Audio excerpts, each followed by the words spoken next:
you expecting from Khabib and Conor if it does go to the ground? There's this conventional wisdom that Khabib is going to run over him, and maybe he does, but I often thought that the guard work we saw from Conor against Nate Diaz was actually short-lived, but pretty good. What are you anticipating in the event that it goes to the ground?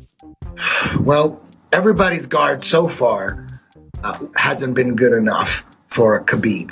All these guys, nobody has the guard to deal with Khabib.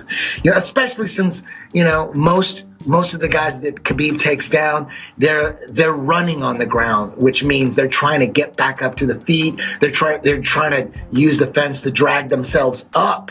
So they're basically running from the ground game. No one's really stayed and faced Khabib head on their back, and that's what Tony's going to do. Tony's not going to be one of those guys trying to drag himself up and trying to just, crawl their way, spend the whole round trying to get back up while he's getting mauled. Tony's not going to do that. If he gets taken down, he's going to attack him. He's going to square up and attack him. So Khabib's got to worry about Tony's ground game because Tony has a lot of firepower. So does Conor have the most powerful left hand ever, pound for pound? Probably, but that does not translate to guard work. So odds are if Conor gets dragged to the ground, it's not going to be a good night for him. It's going to be a long night.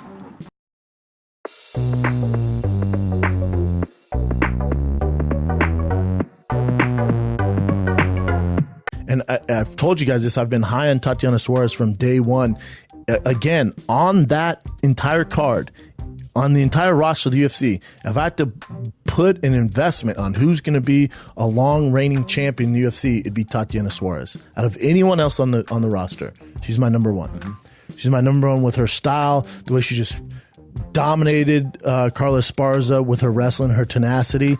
Obviously, striking could be a bit of an issue for her when in her next few fights, especially this next one, which I think is what they're going to do. Then obviously for Rose or Jessica Andrade, the striking could be an issue. We haven't really seen that yet. Someone who can stuff her takedown. I'm willing to say I don't think there's anyone out there who can stop her tenacity and her takedown. The pressure, we haven't seen it. We've never seen that at the strawweight division.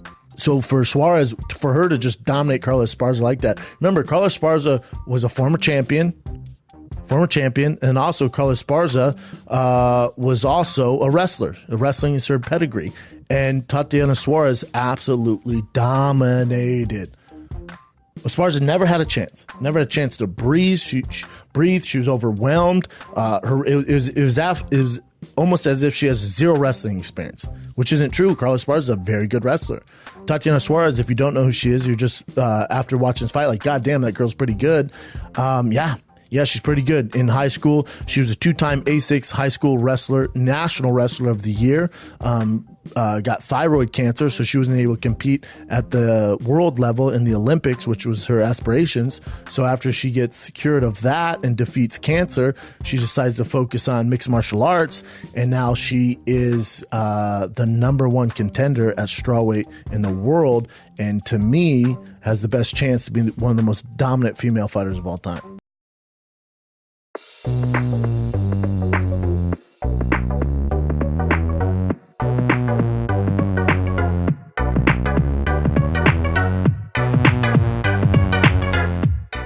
And, Chad looked so great. Chad Mendes, when he came back and fought Miles Jury, looked incredible. I mean, after quite a long layoff, he explained why, and he was, he wasn't even fighting it, just doing that, the hunting thing that he's also doing.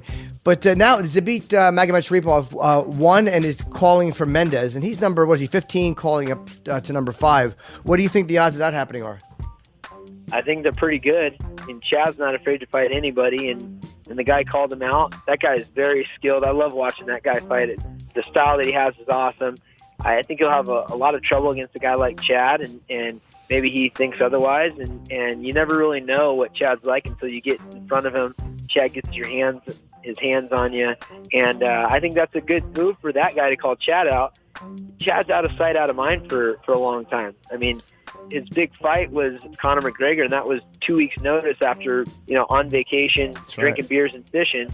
He came off and was basically handling one of the best in the sport period with Conor McGregor, and then got fatigued and got caught with a great punch. So people may forget, because Chad was out for a long time, what a dangerous guy is, but everybody's going to remember very quickly he starts dropping guys with his heavy hands and slamming them on their heads. Great matchup for Chad, and we'll talk about it as a team and management on what's next for him.